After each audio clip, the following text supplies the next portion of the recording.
Innal hamdalillah nahmaduhu wa nasta'inuhu wa nastaghfiruh wa na'udzu billahi min shururi anfusina wa sayyiati a'malina may yahdihillahu fala mudilla lahu wa may yudlil fala hadiyalah wa asyhadu an la ilaha illallah wahdahu la syarikalah wa asyhadu anna muhammadar rasulullah alladzi la nabiyya ba'dah amma ba'd.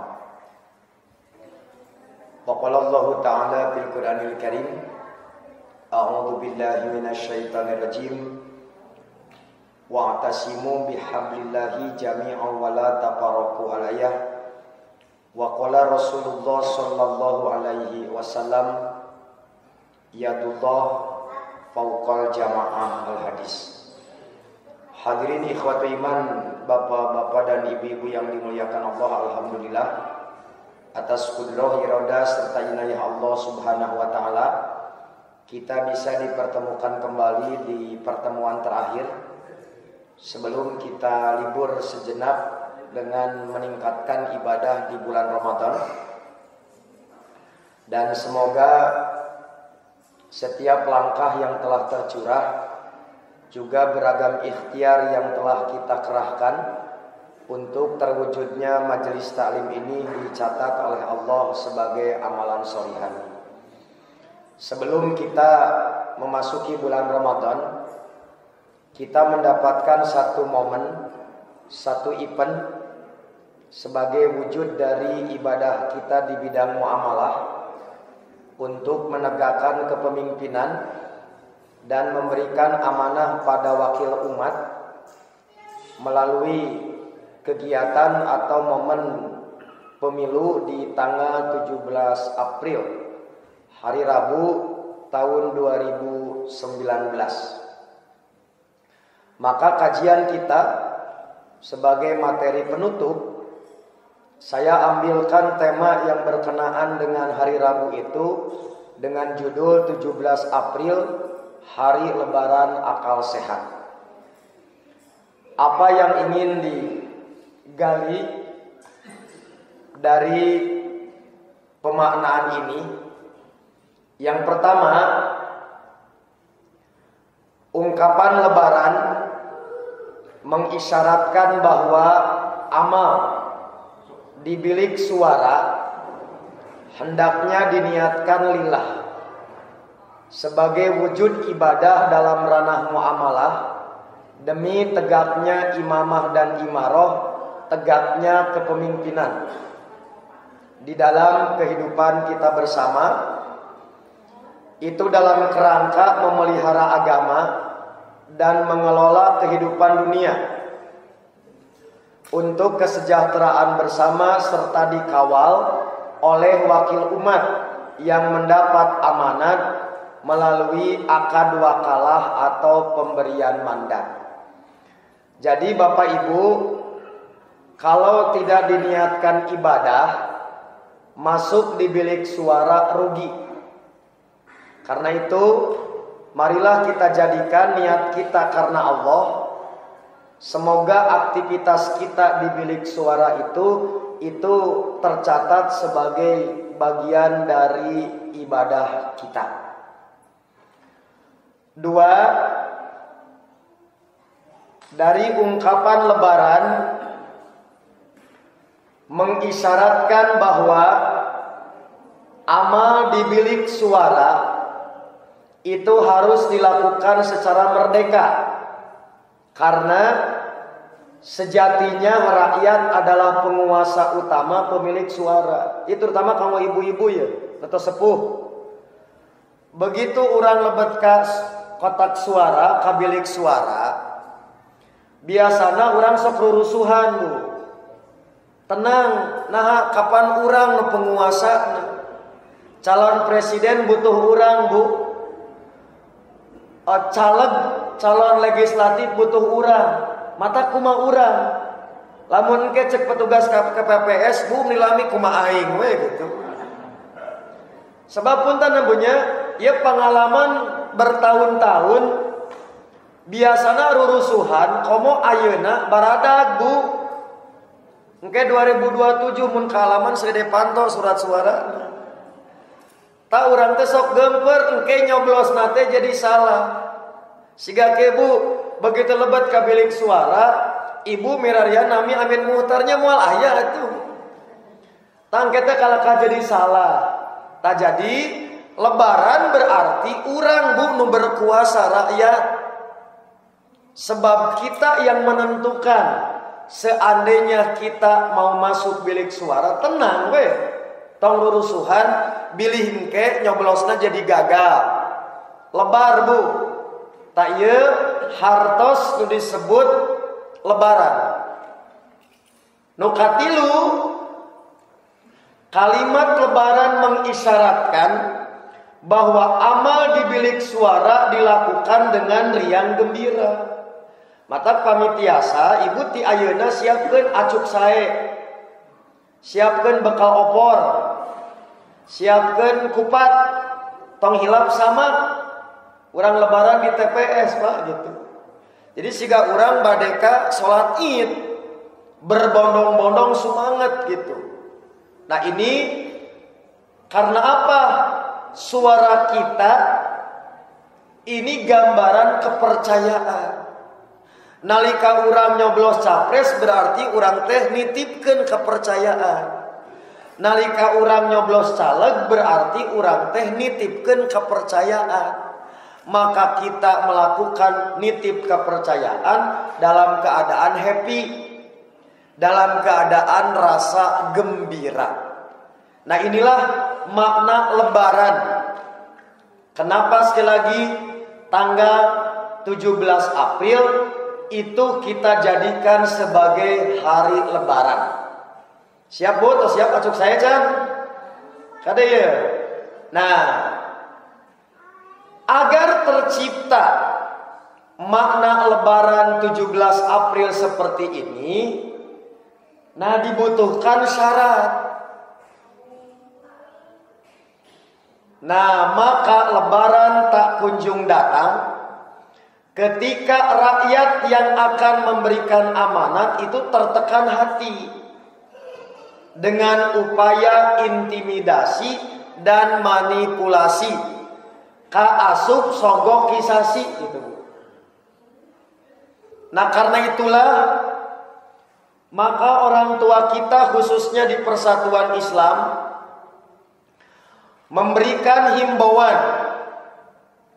Persis menghimbau umat Islam Indonesia untuk menggunakan hak pilih secara cerdas dengan mempertimbangkan rasionalitas berdasarkan kepada kriteria pemimpin berdasarkan Al-Quran dan As-Sunnah, karena menentukan suatu pilihan kelak akan dipertanggungjawabkan di hadapan Allah.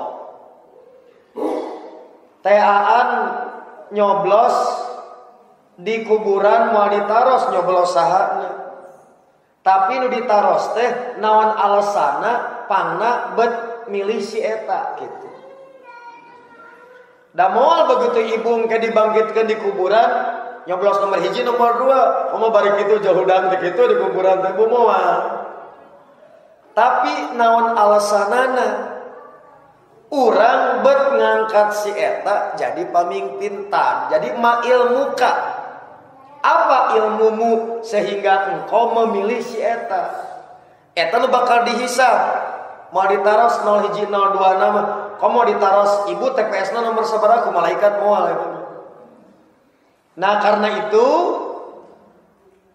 kriteria pemimpin sing ideal.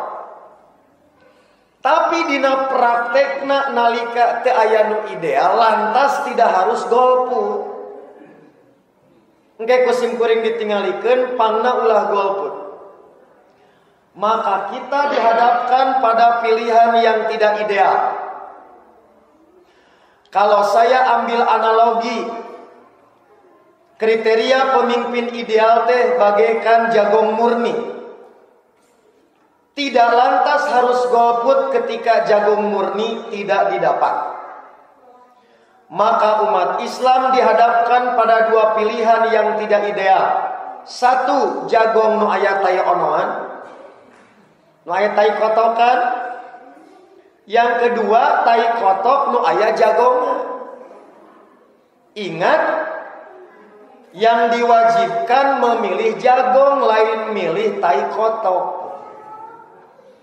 Jadi ini adalah ketika tidak ada yang ideal. Tidak boleh golput. Nah, mari kita lihat. Dalam konteks sistem politik di Indonesia, untuk mengetahui mana jagong nu aya tai kotokan, mana tai kotok nu aya jagongan, tidak bisa sekedar maca buku. Tidak bisa sekedar ngandalkan info di medsos. Maka untuk mengetahui mana jagong nu tai kotok jeung tai kotok nu aya jagongan, itu dibutuhkan data dan fakta lapangan. Jadi supaya ulah ecek, ulah konon, ulah katanya, maka semakin lengkap informasi itu semakin tepat bersikap. Apalagi bagi kami semakin tepat berfatwa. Semakin sedikit informasi sesungguhnya, maka bersikap berpihak boleh jadi kurang tepat. Nah, karena itu yang perlu diketahui agar lebih tepat, punten Bapak Ibu, saya ingatkan kembali. Maka yang harus kita lihat soal rekam jejak masa lalu bukan semata-mata paslon. Sebab di Indonesia sa bager-bagerna calon, sa soleh-solehna calon, sehebat apapun seseorang, sepopuler apapun orang, moal sah dianggap calon panganten lamun teu diusung jeung didukung kudu boga angkot. Nyaeta partai politik. Jadi entong melulu ngabanding Prabowo jeung Pak Jokowi. Da boleh jadi dua nama bager. Boleh jadi dua nana justru tadi orang yang baik-baik saja, tapi bisa jadi orang di sekitarnya penjahat wungkul. Sementara kata Nabi, upami disederhanakan Bapak Ibu, maka jika kita ingin tahu seseorang, lihatlah orang di sekitarnya.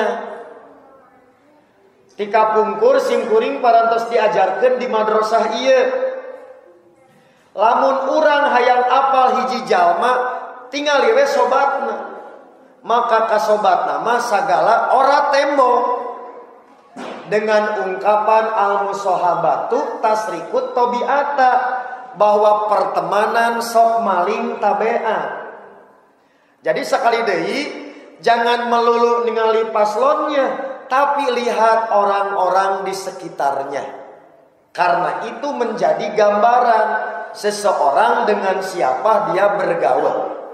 Itu sekali deui penting kanggo urang nantukeun mana jagong nu aya tai kotokan, tai kotok nu aya jagongan. Mari kita lihat Bapak Ibu rekam jejak orang dan kelompok orang di sekitarnya.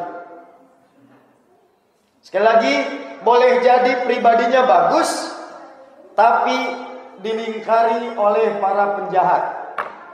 Gitu Bu. Jadi keberadaan orang PKI, liberal, LGBT, Syiah, Ahmadiyah, aneka aliran sesat, para penista agama, koruptor, penipu, kafir ekstrim dan musuh Islam ada berada di mana sekarang? Di nomor 1. Maka sekali lagi boleh jadi pak de nama bener, date apaleun Syiah teh naon. Tadi lingkari seperti ini. Ini namanya fakta, bukan hoax, bukan fitnah. Ini adalah kenyataan. 2, dilingkari oleh para pensiunan yang syahwat dunianya masih tarik, lain mikiran bau tanah gitu, maka dilingkari oleh orang-orang seperti ini, oke, maka bagaimana karakter sang legend itu harus hancur. Erek nyebarkeun fitnah penculikan aktivis teu payu ayeuna mah. Disebarkanlah menyebarkan khilafah. Jadi digambarkeun ayeuna teh pemilu gambaran cenah Pancasila lawan khilafah. Ta eta teh nu kadaria Bu nyebarkeun teh Bu. Bakat kunaon panik. Gagal dengan cara satu, maka disebarkanlah dengan harapan maka tidak mendapatkan dukungan. Faktanya justru semakin tinggi dukungan. Ini hal yang perlu diketahui. Sekarang mari kita lihat para pemilik angkot. Mereka selalu menganggap enteng kepada umat Islam, tebutuh suara umat Islam. Nah, kenyataan nama nguda-guda kapan umat Islam. Sampai maksa sang kiai harus jadi wakil presiden. Artinya teh butuh eta. Nah, sebelum nama menyatakan PD tidak butuh. Yang kedua, jangan lupa peristiwa 411. Sampai 212 7 juta ka Monas, emang rek maroyan di Monas. Bukan kapan mereka pendukung penista agama. Nah, memang tujuanna geus Ahok di penjara selesai, bukan menyerahkan Ahok mah bukan tujuan, tapi agar agama itu tidak dinista. Siapa selama ini pendukungnya? Iya. Ari ayeuna butuh kaum umat Islam, sorry gitu. Urang masuk pohoan jeung sok hampuraan gitu. Oke, mari kita lihat kelakuan orang kepercayaan seperti ini. Play. Ya ngalobi kiai. Jadi Pak Kiai agar ke santri ke jamaah itu tanggal 17 ke TPS bari ngarewas coblos nomor 1 gitu Bu. Ini penghinaan seorang kiai besar di Bangkalan, di Papagahan ku orang Nasrani. Belum itu, lanjut. Jadi ini penghinaan terhadap korps kiai. Saya juga tidak tahu berapa isinya. Gitu Bu, leung lamun 10 triliun. Da kucek, cekcok. Ini luar biasa Bu. Kemudian beliau membantah, ante teu nyogok, eta nyogok mah teu kudu ngarahkeun tadi minta coblos nomor 1 atuh. Silaturahmi mah silaturahmi mah nya aya orang Kristen silaturahmi deh gitu. Emang bahasa aya di Kristen silaturahmi gitu. Ini contoh Bu, orang terdekat seperti ini. Mau bagaimana republik ini kalau orang kepercayaan saja semacam ini. Oke. Kemudian rasa khawatir disebarkanlah isu bahwa paslon nomor 2 menyebarkan ulama radikal sampai pelosok Indonesia. Itu buta. Hanya orang tua telah mengingatkan. Lamun aya usaha ngadu domba umat Islam dengan NKRI, Pancasila dengan tadi syariat Islam berarti kelakuan PKI. Sigabu lamun aya isu Wahabi jeung Ahlus Sunnah. Lamun Prabowo jadi presiden pasti temenang tahlilan. Itu pasti orang Syiah. Tak itu modusna teh Bu. Lamun tadi ngadukeun Islam jeung negara, Pancasila jeung khilafah tak kalakuan PKI nu kitu mah. Naon tos aya jejakna nasihat Panasution. Lamun tadi ngadukeun Wahabi jeung Aswaja kalakuan Syiah gitu. Bakatku panik disebarkeun siga kieu Bu, rek sehat kumaha lebaran tanggal 17 April. Kemudian juga yang sangat diprihatinkan kiai amplopisasi. Bukannya hanya mengedukasi, memprovokasi, Pak. Tanpa alat bukti, umat diprovokasi oleh selevel ini tidak pantas. Play. Jadi harusnya kan disebutkan, kalaupun nya aya sebutkan kelompok naon di nomor 2 teh. Nah tadi HTI moal HTI mah da golput itu. Kapan sistem kupur? Nah jadi harusnya kalau mau mendidik mah sebutkan. Tak iya bentukna iya kan gitu. Da ieu mah ngaprovokasi. Rek lebaran kumaha tingkat kiai nawe siga kieu gitu. Nah saya khawatir menyatakan kieu teh karena urusan tadi amplop deui wae gitu. Sami siga simkuring ading da bisa atuh di. Berewe 10 triliun gitu. Ai kitu mah 100 juta atuh ding. 100 juta mah tenepikan hitut-hitut aja gitu. Nah, ini bisa kita melakukan ini kalau tidak punya harga diri gitu. Naon diminta fatwa untuk mempengaruhi seseorang barijeng dibayar itu bisa. Kemudian kasihannya orang di sekeliling ini contohnya yang pernah didaulat jadi cawapres. Kalakuan teh siga kieu gitu. Play dibanggakan jadi cawapres teh siga kieu, Pak, orang sekitar teh, Pak. Yang kasihan punten Bu, seberapa korupsina 100 juta. Watir. Mun kitu tadi 100 miliar.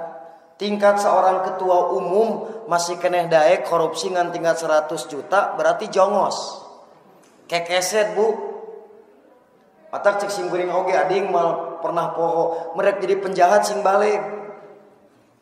Merek jadi penjahat sing bener. Jadi penjahat jadi kekeset mending jadi big bossna atuh gitu. Artinya kan butuh keneh duit 100 juta atuh Bu, tingkat ketua umum partai pusat coba. Watir jeung beunang. Dan nu ahli mah teu bareunang. Kitu. Parabkeun we. Nah ini kan watir Pak di lingkungan orang-orang teh siga nu kararitu. Ini yang menjadi ukuran ulah melulu ka paslon. Tapi siapa di balik atau di sekelilingna? Tak contoh nanti kieu. Belum lagi ini yang paling terheboh untuk serangan pajar ngawur. Play. Stop. Tabu katewak hiji da teu mungkin sorangan atuh. Begitu nyanyi dititah ku Nusron Wahid dibebeskeun we keur kieu mah Bu da ngarugikeun cuci tangan we teh nyaho nu lainna mah bebeskeun watir di. Mata sekali deui tong jadi jongos. Menguntungkan cantangku diterima kasih kan? Begitu tadi kabongkar diparabkeun we sorangan. Tah lamun tadi pertemanan bukan karena tadi ketakwaan mah Bu, hiji saatnya bakal silih pencit. Jadi jangan bergembira begitu berkubu di 01 atau nanti berkubu di 02 kalau bukan takwa bakal kararieu.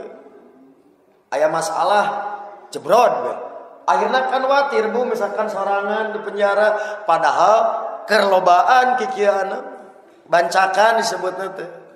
Tapi lebah kieu mah jadi ibu ieu contoh dan hampir semua ketua partai itu calon santri suka miskin kabeh oge. Susuganan di nomor hiji teh jadi ngadukung nomor hiji teh cantang tuh karena simpati ka nomor hiji cari aman. Da pugu di 02 mah mal bisa dikitu-kitu. Tak kitu Bu, ini gambaran siapa yang di sekitar itu ternyata jauh lebih penting juga daripada sekedar paslon. Oke. Terakhir kermah dikepung ku berbagai aliran. Reka saha minta fair play pertandingan futsal. Wasit milu najo. Hakim garis milu nyemes. Ini saya sebutnya oknum ya, bukan institusi. Ini contohnya dan belum ada bantahan sampai hari ini. Wasit milu najong Bu. Jadi Bu, ini ada grup WhatsApp. Jadi grup WhatsApp itu para polisi. Isinya itu mengkonsolidasi kemenangan 01 gitu. Dan ini belum ada bantahan sampai hari ini Bu. Jadi itulah yang saya katakan ada oknum wasit milu najong. Ari minta fair play, permainan jujur kudu ka mana gitu. Jadi keur mah dikepung ku berbagai ieu, wasit teh kala kamilu najong, hakim garis kala kamilu nyemes. Nah itu contoh. Jadi sekali lagi Lebaran mau bagaimana tercipta tanggal 17 kalau perilaku seperti ini. Itu di orang sekitar. Sekarang lihat baru pribadi atau sosoknya. Jangan hari ini Bu, dah hari ini mah KBG ngajual kecap nyebutnya nomor hiji gitu. Da keur usum nyebutkeun nomor hiji ayeuna makan artinya nomor 1 barang saya gitu. Tingali rekaman ke belakang. Saya ambil untuk 2014, tak perlu untuk caci maki, tak perlu menyebarkan fitnah. Kalau andai kata masih ada waktu esok lusa Pak D kamaleer kantu ditaroskeun. Pak D genep janji kapungkur karek sabaraha persen yang sudah ditunaikan. Di malaikat catatannya komplit, bujeng-bujeng di malaikat rekam jejak digital oke komplit. Ini contoh. Nah, karena itu jadi sering saya ingatkan jangan ajari umat puja-puji dan caci maki, namun edukasi dengan alat bukti gitu. Jadi terkedah mitnah Bu. Ali ngaji mah komo tara pernah caci maki tidak boleh, mitnah tidak boleh. Kantun ditinggalikeun weh. Tadi alat bukti khusus janji terpenuhi atau tidak. Ini yang saya sebutkan dengan mengilmukan umat. Itu dari sisi pribadi. Oke, dulu. Sekarang lihat. Ini kondisi yang saya juga sering jadi tapakur. Terkadang dengan orang sekitar, kemudian dengan situasi, maka seorang solo yang halus saja bisa berubah. Berubah sifat Bu. Yang tara biasana sigat itu. Ini contoh. Coba Bu. Orang Solo itu Bu sifatnya bujeng-bujeng kawan, lawan pun selalu dirangkul. Itu asli orang Solo. Sekarang dengan sifat seperti ini keluar dari sifat asli ini menggambarkan kondisi tertekan. Yang dikhawatirkan berusaha seperti ini karena pengaruh orang sekitar. Harusnya Bapak Prabowo Bu, Prabowo mah Banyumas. Banyumas mah Jawa kasar Bu. Belum tadi campuran peranakan dengan seberang. Tapi saat menghadapi menjadi berubah luar biasa. Jadi ada kondisi kepanikan. Kondisi tertekan sampai merubah kebiasaan. Bukan begitu cara orang Solo gitu Pak. Nah jadi ada gambaran pengaruh orang lingkung sekitar. Punten ading onaman dititah make baju dilan pantes kan? Ieu mah geus kolot bakatku hayang ngagaet dipaksa ku timna teh make dil-dilan geura. Pake chopper. Kan jadi karunya eta teh. Kan cantang tuh pantes dikitu-kitu. Komo ka Kiai Ma'ruf Amin misalnya. Nah jadi cantang tuh setiap bisikan itu membuat kita baik. Nah itu pentingnya memperhatikan orang di sekitar. Mari saya ambil contoh. Benarkah fitnah? Kita bandingkan. Nah jadi andai kata ada fitnah seharusnya dibuktikan bukan dilawan. Ternyata pada saat minta dibuktikan berbeda sikapnya. Nomor 2 siap dibuktikan di sidang pengadilan dihukum, yang satu dites DNA tidak mau gitu. Ini hal yang perlu untuk diketahui. Kemudian ini contoh lain. Betapa pengaruh terhadap orang sekitar juga ini bisa mempengaruhi. Contoh, ini program seorang kiai yang harusnya tidak entah ngurus kartu atau kiai mah gitu. Ngurus pesantren, tadi wakil ketua MUI kan sudah pas. Akhirnya kudu ngurus urusan siga kieu nyawayahna kan turun derajat ya. Ketika sekarang dibanding dengan Sandi ada program yang ya semu dilecehkan nyawayahna we da resiko eta mah gitu. Oke, mari kita lihat. Nah Bu, ari tilu mah bisa dikitu-kitu Bu gitu. Jadi itu simpel tuh praktis Bu gitu. Coba tinggali. Ieu seorang kiai kudu ngurus nu kieu. Ibu, berapa jumlah penduduk Indonesia? Tos we 130 juta. Ayeuna dikali 3 kartu, sabaraha biayana? Emang ka kontrol ku kiai gitu? Ya, mata turun derajat. Yang seharusnya tadi di wilayah-wilayah tadi pencerahan manusia, ayeuna kudu ngurus kartu. Kudu nama ngurus cucu kan? Nah, kabayanglah ini hal-hal yang sekali lagi siga ibu bapak nita kasim kuring jadi anggota dewan ngahina eta tadi. Karasa mah siga mulia ngahina, naon menempatkan diri bukan pada makomnya. Usaha jadi wali kota ngahina eta tadi. Kenapa ada bidang yang boleh jadi justru kita tidak bisa masuk. Nah, dateng ngerti sebetulnya urusan kurta kartu gitu. Sekarang harus tunggulan sepertos gitu. Anda bandingkan lain. Contoh play. Jadi orang datang berbondong-bondong, ngabiayaan sorangan, datang ke tiap daerah bukan ngawur duit, kalaka diawuran ku rakyat.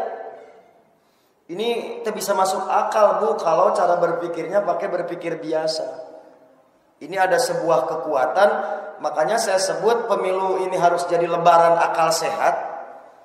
Karena ketika kita mencermati kejadian-kejadian yang ada, ini masuk akal secara perhitungan cara berpikir orang-orang politik, Pak. Yang hari ini bisa mengandalkan orang mendukung karena dibere. Diintimidasi, mereka datang dengan kesadaran tanpa diiming-imingi apapun. Kemudian di dalam kebijakan lain kita pun temukan pernyataan tegas semacam ini. Play.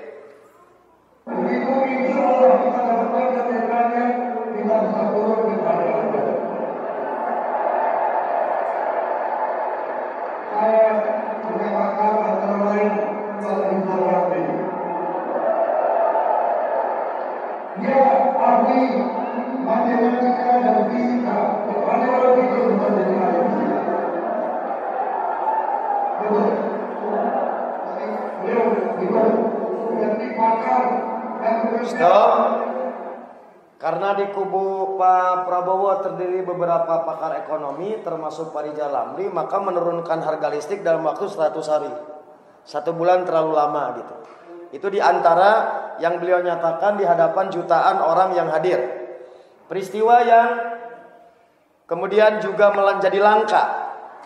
Dan setiap orang yang punya hati bersih pasti nangis mendengarkan peristiwa ini.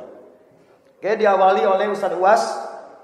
Nanti sambung ke Ustadz Adi Hidayat. Tadi Agim. Itu sebuah kekuatan yang sekali lagi bukan karena urusan uang dan infrastruktur atau amunisi, tapi daulatul iman.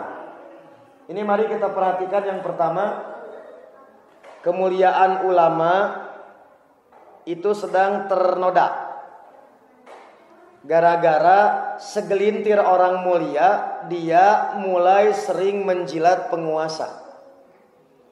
Maka Allah masih memperlihatkan ada manusia langka yang masih bisa menjaga muruah para ulama. Ini bagi saya peristiwa yang besar. Dan satu yang dicatat dalam pernyataan ini, saat orang mau berbondong-bondong justru ulama mendatangi penguasa, dia syaratnya justru jangan pernah diundang ke istana dan jangan diberi jabatan apapun. Cik Bu, kudu make tingkat keimanan siga kumaha jalmi kieu Bu. Kapan urang mah teu diundang ge hayang. Jeung nitip pangbejakeun ke presiden. Nah, ini sekali lagi peristiwa-peristiwa langka tentu tidak ada yang menggerakkan kecuali keimanan dan rasa kepedulian terhadap kondisi anak bangsa. Ini yang penting. Kemudian peristiwa yang ajaib juga terjadi oleh Ustadz Adi Hidayat. Oke, kemudian tadi Agim. Cuman satu saja barangkali Amin Muhtar tetap pernah dimintai nasihat. Karena sudah melakukan telepati jarak jauh jeung Prabowo itu gitu. Nah, ai ke langitan mah geus kudu panggih atuh gitu. Tika jauhan we ditinggal fotona jauh karasaeun gitu. Ini sekali lagi hal-hal yang penting, mari kita banding orang sekelilingnya gitu. Nu ieu mah dikelilingi ku nu karya jalmi. Nu tadi mah ku kiai amplop gitu. Ieu mah ku kiai siga kieu. Ini penting saya sampaikan supaya jangan melulu membicarakan paslon tapi lupa memperhatikan orang sekitar. Oke? Nah, karena itulah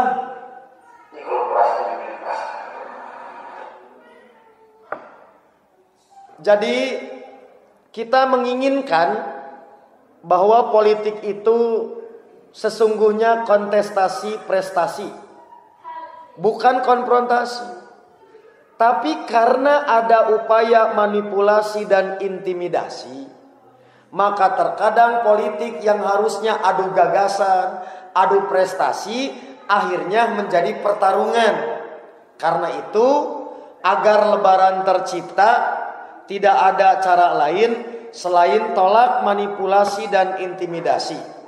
Biarkan rakyat berpihak secara nurani, karena rakyat bisa menentukan sendiri. Maka inilah syarat agar tanggal 17 April kita berlebaran akal sehat. Tetapi jika syarat ini tidak terwujud, maka bagaimana kita akan happy, bagaimana kita akan bergembira, karena berbagai pihak masih mengandalkan cara-cara di luar akal sehat untuk meraih kemenangan dengan menghalalkan segala macam cara. Oleh karena itu, Bapak Ibu, saya nitip di TPS masing-masing, Bapak Ibu itu tolong dikawal. Jadi terutama yang direkomendasikan oleh Persis, dari mulai untuk DPD, kejadian zaman Nusa Sidik Amin, ini amanat dari Ketua Umum PP Persis, bukan sekedar mencoblos tetapi juga mengamankan. Sebab tidak sedikit para penjahat yang tadi Bu harusnya jadi wasit, dia milu najong, maka tidak mustahil suara hilang. Siap Bu? Tehilap Bu? Jadi ada 5 surat suara. Untuk capres tadi warna naon Bu kertasna? Warna naon? Abu. Untuk DPD warna naon? Merah. Untuk DPR RI warna kuning. Untuk DPRD provinsi warna biru. Nah, untuk DPRD kota atau kabupaten warna hijau. Nah, hasil kesepakatan 3 cabang kan, Batu Nunggal, Lengkong, dan Kira Condong. Untuk DPR RI, dapil berapa Bu kita? Dapil 3 kan? Nah, maka teman saya, cucunya, keponakan Ustadz Latif, dia pengalaman di internasional, jadi staf kedubes Maroko. Dia ahli ekonomi syariah. Sekarang dia maju untuk DPR RI nomor 6. Ini hasil kesepakatan kemarin di 3 cabang itunya Ce. Ya. Kemudian untuk DPRD provinsi, ini kertasnya yang warna biru, juga sama dari Gerindra, itu Arif Hamid di nomor 2. Ini masih ada hubungan dengan keluarga Manbaul Huda, Karuhuna. Nah, sementara yang ketiga, hasil kesepakatan dan komitmennya itu ke nomor 1 di PKS untuk dapil ini, yaitu Iwan Hermawan gitu, incumbent. Nah, jadi kenapa saya katakan penting jangan golput? Kita harus punya keberpihakan, punya perhatian. Sebab inilah yang sesungguhnya kita hadapi, yaitu orang-orang Syiah, pro-liberal, orang-orang PKI generasi baru. Mereka cukup solid dalam menggarap kantong-kantong suara mereka. Jelang tanggal 17, mari hentikan silih poyok antara PBB dengan PKS, dengan PAN. Itu adalah cara musuh agar kita semuanya gagal. Jadi entong baperan. Naon Bu? Pedah Yusrilna ka nomor hiji, PBB beak. Emang naon hubunganana antara Yusril ka nomor hiji jeung milih caleg? Kapan kertas suarana ge beda. Lamun kieu, lamun urang nyolok caleg PBB, emang ke suara Jokowi nambihan gitu? Nya moal ada kertas suara oge beda.